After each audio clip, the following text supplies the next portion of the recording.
আমি শুরুতে একটু ডিয়েগো ম্যারাডোনার কথা বলতে চাই, যে ডিয়েগো ম্যারাডোনা আর্জেন্টিনাকে বদলায় দিচ্ছিলেন, নেপলস শহরকে বদলায় দিচ্ছিলেন। বলা হয় যে পৃথিবীর সবচেয়ে প্রভাবশালী ফুটবলারদের তালিকায় সবার উপরে থাকবেন ডিয়েগো ম্যারাডোনা। সর্বকালের সেরা কিনা সে নিয়ে আলাদা বিতর্ক করা যাবে, অন্য এক সময় কথা বলবো। কিন্তু প্রভাব বিস্তারের দিক থেকে আসলেই ম্যারাডোনা সম্ভবত সর্বকালের সেরা। এখন যদি আমি আপনাকে প্রশ্ন করি যে ম্যারাডোনা উত্তর যুগে, মানে আধুনিক যুগে পৃথিবীতে মানুষের উপরে সবচেয়ে বেশি প্রভাব বিস্তারকারী ফুটবলারের নাম কি? আপনারা কেউ হয়তো মেসির কথা বলবেন, কেউ রোনালদোর কথা বলবেন, কেউ একটু জিনেদিন জিদানের কথা বলবেন, কিন্তু আমি বলবো যে এদের সবার নাম ভুলে যান। মেসি, রোনালদো, জিদান এরা কেউ না।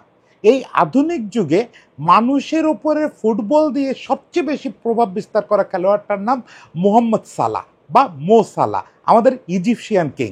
আজকে ইজিপশিয়ান কিংয়ের গল্প বলবো, তবে ফুটবলীয় গল্প খুব একটা বলতে চাই না, অ্যাজ আমি ইংলিশ প্রিমিয়ার লিগের নিয়মিত দর্শক না।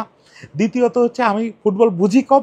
আমি আসলে একটু বলতে চাই যে মোহাম্মদ সালাহর এই হিউম্যান কালচারে, এই হিউম্যান সোসাইটিতে প্রভাবটা কি, কেন তিনি এই যে ইজিপশিয়ান কিং হয়ে উঠলেন। কারো কারো মতে এই আধুনিক যুগের সেরা ফুটবলারদের একজন মোহাম্মদ সালাহ।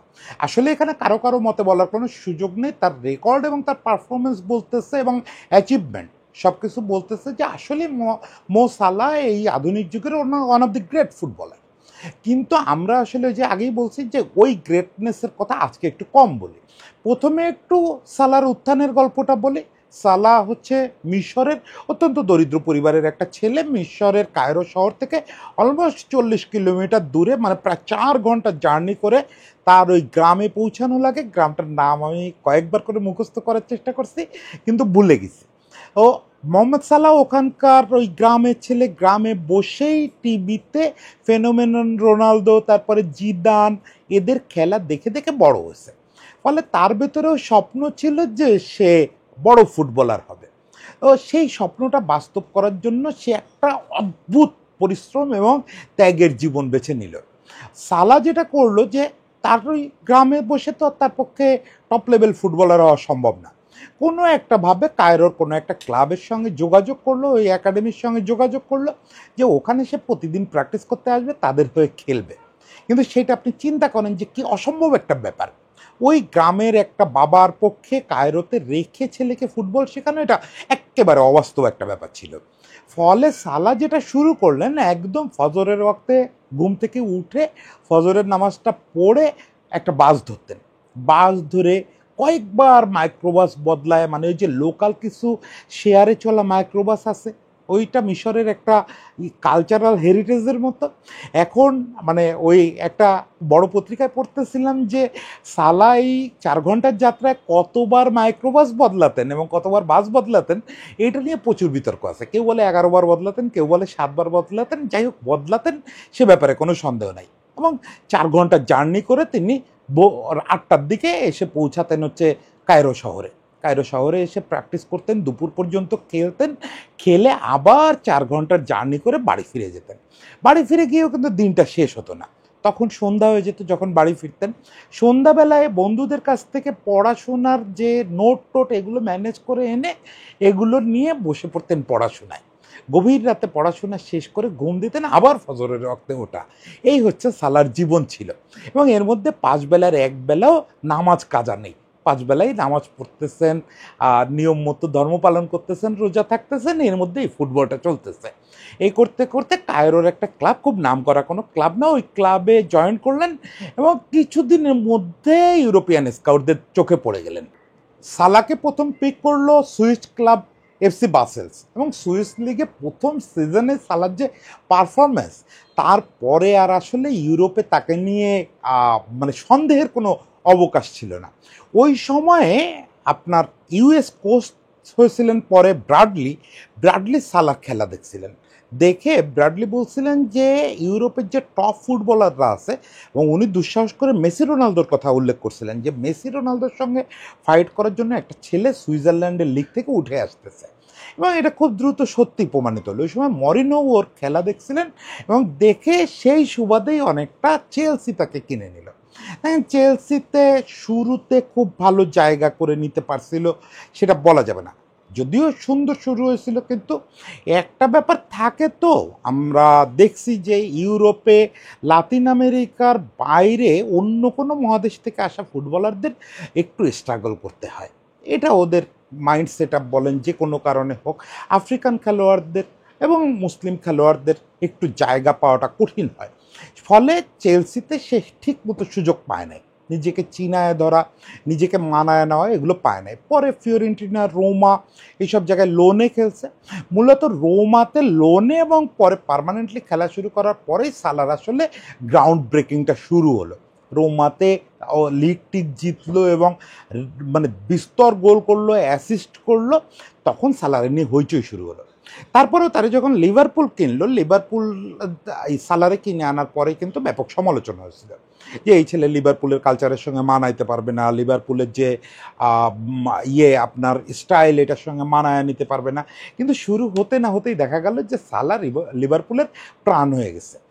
ওই আপনার ফিরমিনো আর কোতিনহো মনে হয় তখন চলে গেল, এদের সঙ্গে মিলে সালা লিভারপুলটা অপরাজেয় শক্তি বানায় ফেললো এবং প্রথম সিজনেই রেকর্ড করে একদম মাথা খারাপ অবস্থা। তখন বলা হলো যে সালা ওয়ান সিজন ওয়ান্ডার। এরপর সালা চ্যাম্পিয়ন্স লিগ জিতলো, আবার লিগ জিতলো, মানে ক্লাব যে ইউরোপ ডমিনেট করছে লিভারপুলরে দিয়ে, এই জিনিসটা আসলে তার প্রাণ ভোমরা হচ্ছে সালা, এবং সেই জিনিসটা আজও পর্যন্ত সত্যি। এর মধ্যে সালার অনেক উত্থান পতন গেছে, মূলত উত্থানটাই বেশি হয়েছে, একের পর এক রেকর্ড ভাঙছে, ইউরোপের সর্বোচ্চ গোলের রেকর্ড ভাঙছে, মেসি রোনালদোর উপস্থিতির পরেও ইউরোপের টপ 5 লিগের এক বছরের সর্বোচ্চ গোলদাতা ছিল। তারপরে অ্যাসিস্টের দিক থেকেও দুর্দান্ত সব রেকর্ড করছে।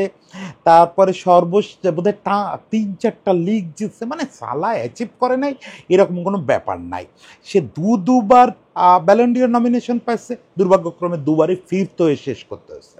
মানে সালার অ্যাচিভমেন্ট, সালার নিয়ে আমি আর কোনো কথা বলবো না, আর কোনো কথা বলবো না, অনেক বলে ফেলছি। শুধু একটা জিনিস বলি যে সালা কেমন খেলোয়াড়। আমি সালার খেলা খুব বেশি দেখছি এই দাবি করতে পারবো না, কারণ আপনারা জানেন যে আমি রাত জেগে ওই প্রিমিয়ার লিগের খেলা দেখা লোক না।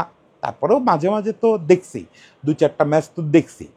আমার কাছে মনে হয়েছে যে সে আসলে মেসির মোর ফাস্টার একটা ভার্সন। অনেকে তাকে রাইট উইংয়ে খেলে, ভয়ানক স্পিড, দুর্দান্ত ড্রিবল করতে পারে, ওয়ান টাচ খেলোয়াড় হিসাবে খুবই মারাত্মক।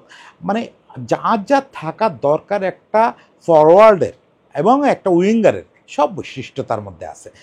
ভয়াবহ পেস, ভয়াবহ পেস। এবং আপনারা কি বলবেন জানি না, এমবাপ্পেরে নিয়ে যত বেশি হইচই হয়, ওই এমবাপ্পে তো লেফটে খেললে লেফট উইংয়ে, আর সালা হচ্ছে রাইট উইংয়ে।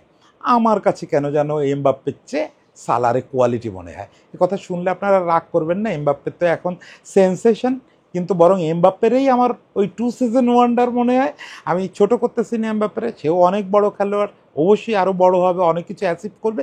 কিন্তু আসলে হচ্ছে কি, ওই বিশ্বকাপটা জিতে না ফেললে লোকে সালার চেয়ে তাকে আগায় রাখতো কিনা আমার একটু সন্দেহ আছে, কারণ সালার কোয়ালিটি আমার বেটার মনে হয়, বেটার মনে হয়। কারণ তার যে স্পিড, এটা এমবাপ্পের চেয়ে অনেক বেশি। আর সবচেয়ে বড় কথা, সে খুব চতুর, সে খুব চতুর। এমবাপ্পে যেটা দেখলেন যে ওই দিন বার্সেলোনার বিপক্ষে 8বার অফসাইড ট্র্যাপে পড়ছে, আমি মোটামুটি নিশ্চিত যে ফ্লিকও সালারে এক ম্যাচে 8বার অফসাইড ট্র্যাপে ফেলতে পারবে না। এতটা ইন্টেলিজেন্ট সালার, মূল জিনিসটা আমার কাছে মনে হয় ইন্টেলিজেন্ট। এবং ওই যে বললাম যে একটু বেশি গতির মেসি, তার ড্রিবল করা, তার ভয়ানক গতিতে ঢুকে যাওয়া এবং প্রয়োজনে অ্যাটাকিং মিডফিল্ডার হিসাবে খেলা। সে কিন্তু দুর্দান্ত অ্যাসিস্ট করে, প্রচুর অ্যাসিস্ট করে, এটা খেয়াল করবেন। তার গোলে অবদান, মানে গোল করা এবং অ্যাসিস্ট করা মিলায় কিন্তু এটা হিউজ নাম্বার। এবং মানে মেসির মধ্যে যেরকম প্রয়োজন বোধে প্লেমেকার হয়ে যাওয়া, একদম ডিপ্লাইং হয় না দুজনের কেউ।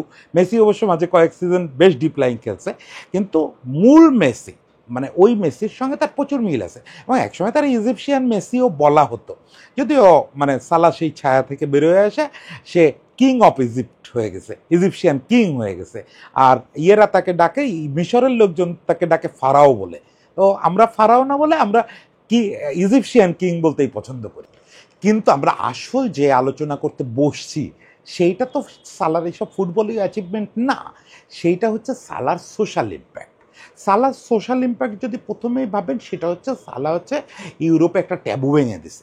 ইউরোপে প্রচুর আফ্রিকান খেলোয়াড় আসছেন, লিজেন্ডারি সব খেলোয়াড় আসছেন, এসব অনেক কিছু করছেন, কিন্তু তারা ইউরোপিয়ান হতে পারেন নাই। ফ্রাঙ্কলি স্পিকিং, দ্রগবা থেকে শুরু করে অনেক বড় বড় লিজেন্ডারি আফ্রিকান খেলোয়াড় ইউরোপ মাতাইছেন, কিন্তু তারা কেউ মানে ইউরোপের আত্মা হয়ে উঠতে পারেন নাই। তাদেরকে সবসময় আউটসাইডার মনে হচ্ছে। আর যে দ্রগবা আইভরি কোস্টের খেলোয়াড়, অমুক লাইবেরিয়ার খেলোয়াড়, এই ব্যাপারটা কেউ ভাঙতে পারে নাই, সবাই একটু আউটসাইডার হয়ে রয়েছে। সেই জায়গায় সালা হয়ে গেছে লিভারপুলের প্রাণ। মানে সালা যে ইউরোপের বাইরের কেউ, এটাই ফিল করা যায় না। সমস্ত লিভারপুল, সমস্ত ইংল্যান্ড তাকে ওন করে, যে ওরা ওদের প্রিন্স, ওরা ইজিপশিয়ান কিংদের নিজেদের মতো করে ওন করে। এটা আমার কাছে মনে হয় যে প্রথম একটা বড় ব্যাপার, যে সেই ট্যাবুটা ভেঙে ফেলছে। আরও একটা জায়গা থেকে ট্যাবু ভেঙে ফেলছে, সেটা হচ্ছে মুসলিম ফুটবলার হিসাবে। মুসলিম ফুটবলার অনেকেই ইউরোপে বেশ ডমিনেট করছে। কদিন আগে করিম বেনজেমা করছে, এর আগে মেসুদ ওজিল করছে, এবং তারা প্রত্যেকের অবদান আছে। একটা সময় ইউরোপে ফুটবলারদের রমজানের সময় রোজা থেকে খেলাটা খুব কঠিন ছিল। মানে ক্লাবগুলো ওই দিত না, দেখা যেত ইফতারের আজান হয়ে গেছে, ওই সময়ও খেলা চলতেছে, বা একজন রোজাদার খেলোয়াড়ের যেটুকু যত্ন দরকার, বাড়তি যত্ন দরকার, ওইটুকু নিয়ে কোনো ক্লাবের কোনো কনসার্ন ছিল না। এটা তো মেসুত ওজিল বলেন, করিম বেনজেমা বলেন, প্রত্যেককে স্ট্রাগল করে করতে হয়েছে, এবং সেই জন্য তাদেরকে অনেক চ্যান্টিংও সহ্য করতে হয়েছে, অনেক বুলিংও সহ্য করতে হয়েছে। এক ধরনের ইসলামফোবিয়ার মধ্যেই তারা বসবাস করছে, করিম বেনজেমা বা মেসুত ওজিল এইটার মধ্যে বসবাস করছে। সালা এই জায়গায় ওয়ান অ্যান্ড অনলি হয়ে গেল কি করে? সালা এই ইসলামোফোবিয়াটারে ভেঙে দিছে, একদম ভেঙে দিছে। সালা একদম ইংল্যান্ডের প্রাণকেন্দ্রে বসে, সে একজন মুসলিম, একজন প্র্যাকটিসিং মুসলিম, এই জিনিসটারে অ্যাকসেপ্ট করাইছে সোসাইটিতে। সে ওই জিনিসটারে শ্রদ্ধা আদায় করছে। তার এগেইনস্টে কখনো চ্যান্টিং হয় না, তারে কেউ বুলিং করার সাহস করে না। তারা সবাই মনে করে যে ওইটা পার্ট অফ আওয়ার সোসাইটি। এই যে ফিল করানো, এই ফিল করানো হচ্ছে তার আরেকটা রেগুলেশন। দেখেন, এখানে দুইটা স্ট্যাটিস্টিক্যাল দেই আপনাদের, এটা আমার দাবি না। এই যেগুলো বলতেছি এগুলো সব কিন্তু আমি পড়ে শুনে জানছি, এটা আমার দাবি না। সেটা হচ্ছে লিভারপুল কিন্তু খুব ইসলামফোবিক একটা জায়গা, এবং খুব মানে বর্ণবাদী একটা জায়গা। একটা সময়ে আপনি জানবেন যে লিভারপুলে সন্ধ্যার পরে কালোদের, আফ্রিকানদের বা মুসলিমদের ছুরিকাঘাতে আহত হওয়া, ছুরিকাঘাতে শ্বেতাঙ্গ মানুষদের হাতে আহত হওয়া খুব নিয়মিত ঘটনা ছিল। মাঝে মাঝে দু একটা নিহত হওয়ার খবরও পাওয়া যেত। মানে ওটা ভালো জায়গা ছিল না। লিভারপুল মানে বন্দর শহর, ফলে ওইটা ভালো জায়গা না। সেই জায়গায় সালা গেছে, একজন মুসলিম, একজন আফ্রিকান, সে গেছে ওই জায়গায়। সেই জায়গায় সালা যাওয়ার পরে কি পরিবর্তনটা হয়েছে দেখেন, সমাজবিজ্ঞানীরা এটা নিয়ে গবেষণা করছে। গবেষণা করে দেখছে যে এইখানে যে আগে ইসলামফোবিক যে অ্যাটিটিউড ছিল মানুষের, এটা শুধু সালার কারণে গত কয়েক বছরে 33% নেমে গেছে। মানে এখন লিভারপুলের লোকেরা 33% আগের চেয়ে বেশি উদার হয়েছে। তারা বিশ্বাস করে যে ইসলাম তাদের পার্ট, ইসলাম তাদের কালচারের পার্ট। এই যে বিশ্বাস করানোটা, এটা কিন্তু কথার কথা না। এটা বিজ্ঞানীরা, সমাজবিজ্ঞানীরা গবেষণা করে দেখছেন, যেখানে 33% এই হেট্রেড রেটটা কমছে। এবং আরও মজার ব্যাপার হচ্ছে যে টোটাল ক্রাইম লিভারপুলে যে একটু ক্রিমিনাল সিটি বলে একটা পরিচিতি ছিল, এখানে টোটাল ক্রাইম কমে গেছে 18%, 18% টোটাল ক্রাইম কমে গেছে। এবং সেজন্য সমাজবিজ্ঞানীরা অনেক রকম উপকরণ নিয়ে গবেষণা করছেন। গবেষণা করে করে দেখছেন যে এটার পেছনে সালার উপস্থিতি একটা বড় কারণ। এইটার মতো প্রভাব বিস্তার আপনি কোথায় পাবেন? মানে এটা তো ম্যারাডোনা নেপলস শহরেও এটা করতে পারে নাই। ম্যারাডোনা বরং নেপলসে গিয়ে ওই নেশাখোরদের সাথে নেশাখোরি হয়ে গেছিল, কিন্তু সালা তো নিজে তার সংস্কৃতি নিয়ে, তার ধর্ম নিয়ে লিভারপুলে গিয়ে ওই শহরটারে ভালো বানায় ফেলছে। শুধু তাই না, সালা প্রত্যেকটা গোল করে সেজদা দেয়। এবং এই জিনিসটা একসময় ইউরোপে মুসলিম খেলোয়াড়রা সাহসই পেত না। তারা ভাবতো গ্যালারি থেকে দুয়োধ্বনি শুনবে, তারা এই সময় সতীর্থদের কাছ থেকে ভালো ব্যবহার পাবে না। কিন্তু সালা সেই জিনিসটা চেঞ্জ করে দিয়েছে। সালা ওদের আত্মায় পরিণত হয়ে গেছে। এখন প্রচুর নন মুসলিম ফুটবলার তারা বুঝে না বুঝে গোল করে সেজদা দেয়। মানে এইটা তারা তাদের লাইফ স্টাইল হয়ে গেছে, যে সালা যেহেতু করে এটা একটা ভালো কাজ, এটা আমাদের করতে হবে। এই যে বৈপ্লবিক একটা পরিবর্তন আনা। সর্বশেষ আরেকটা কালচারাল পরিবর্তনের কথা বলি, যে সালা ইজিপ্টে কি, মিশরে কি, ওই যে বললাম মিশরের লোকজন তাকে ফারাও বলে ডাকে, তা আসলেই তাই, সে তো তাদের কিং। ও মিশরে যেদিন সালা যায় সেদিন নাকি পুরো কায়রো শহর থেমে যায়, ওদের সরকারি কর্মকাণ্ড স্থগিত হয়ে যায় মিশরে ও যখন ফিরে যায়।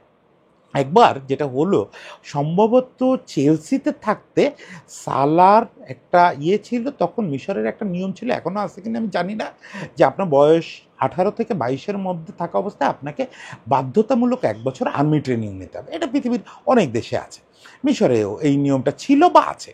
এখন নিয়ম অনুযায়ী সালারও আর্মি ট্রেনিং নিতে হবে, সেক্ষেত্রে তারা 1 বছর ফুটবল থেকে বিরতি নিতে হবে। এখন চেলসির মতো ক্লাব থেকে 1 বছর বিরতি নেওয়ার পরে আবার ইউরোপে ফিরে যাওয়া তো খুব কঠিন। সালা কিন্তু ওই ট্রেনিং নেওয়ার জন্য ওর আইনের প্রতি শ্রদ্ধাশীল, অনায়াসে সে ইউরোপে অ্যাসাইলাম চেক করে, আমি জানি না তখনও তার নাগরিকত্ব নেওয়ার টাইম আসছে কিনা, হ্যাঁ আসার তো কথা, কারণ বাসেলসে খেলছে, এরপরে রোমা টোমা সব কিছু মিলে ওই সময় তো সে নাগরিকত্বও ক্লেম করতে পারে। তা না পারুক, অ্যাটলিস্ট অ্যাসাইলাম তো ক্লেম করতে পারে যে আমি আমার দেশে ফিরে গেলে আমাকে আর্মি ট্রেনিং নিতে হবে, তোমরা আমারে রেখে দাও। লোকজন আস্তে আস্তে রেখে দিত, সে তা করে নাই। সে নিশ্চিন্তে বিমান ধরে কায়রোতে চলে গেছে, গিয়ে সে কর্তৃপক্ষের সঙ্গে আলাপ করছে যে আমার কবে থেকে ট্রেনিং নিতে হবে। সে কিন্তু তার ফুটবল জীবন উৎসর্গ করে দিয়েছে, যার ইউরোপে তো খেলা হবে না, সে তার দেশের হয়ে সেনা ট্রেনিং নিতে গেছে।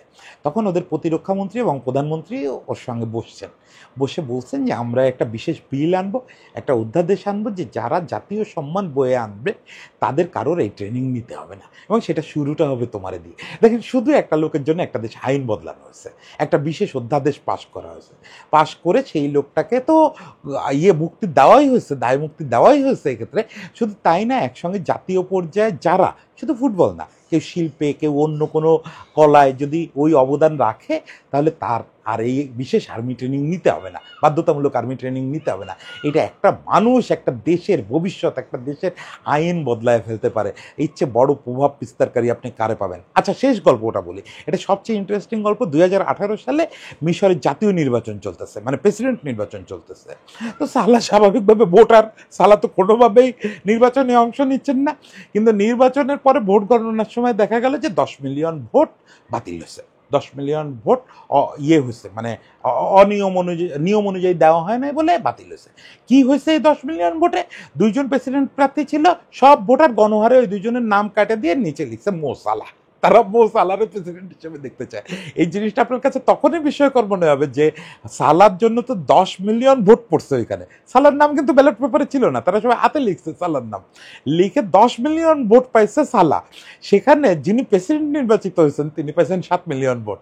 বুঝতে পারতেছেন যে সালার জনপ্রিয়তাটা ওই দেশে কোথায়, যে নির্বাচনে না দাঁড়াও 3 মিলিয়ন ভোটের ব্যবধানে প্রেসিডেন্ট নির্বাচিত হয়। যদিও সালা প্রেসিডেন্ট হন নাই, কিন্তু আমি নিশ্চিত যে উনি যদি চান, উনি অবসর নেওয়ার পরে যে কোনো সময় গিয়ে রাজনীতিতে নামলে রাতারাতি প্রেসিডেন্ট হয়ে যাবেন। আমরা এর আগেও ফুটবল থেকে আফ্রিকান প্রেসিডেন্ট পাইছি, দেখি আরেকজন পাই কিনা, না পাই কোনো সমস্যা নাই। আমরা পৃথিবীর সবচেয়ে প্রভাব বিস্তারকারী ফুটবলারদের একজন যে দেখলাম, যে ভিন দেশের সংস্কৃতি বদলায় দিতে পারে, ভিন দেশের ক্রাইম রেট কমায় দিতে পারে, ভিন দেশের মানুষকে বদলায় দিতে পারে, এবং নিজের দেশে ভোটে না দাঁড়ায় প্রেসিডেন্ট নির্বাচিত হয়ে যেতে পারে। এই সালার জন্য স্যালুট থাকলো। ইজিপশিয়ান কিং, আপনাকে একবার দেখার অপেক্ষায় থাকলাম, বাংলাদেশে আপনাকে দাওয়াত থাকলো, একবার ঘুরে যাবেন। এই দেশটাও আপনার প্রচুর ভক্ত আছে, প্রচুর ভক্ত আছে, এবং তাদেরই অনেকের অনুরোধে আমার আজকের এই পর্বটা করা। সবাই ভালো থাকবেন, সালার জন্য শুভেচ্ছা।